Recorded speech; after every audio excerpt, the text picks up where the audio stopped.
একটু মশলা বন্ধুরা আজকে একটুখানি আলাদাভাবে করছি, ডিমের সাথেই মশলা কষা করছি।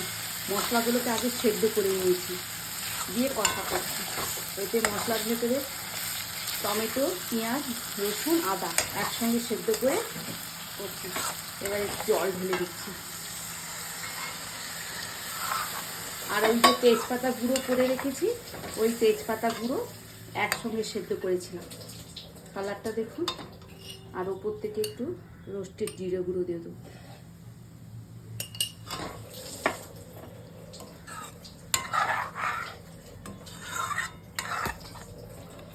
এটা হাঁসের ডিমের।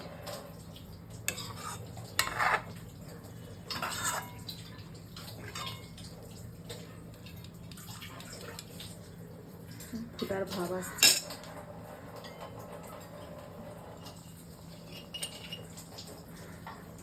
অল্প করে আর একটু দিয়ে দেব।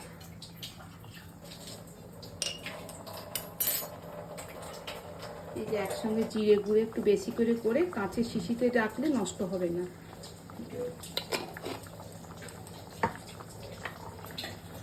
ফুটের ভাব এসে গেছে।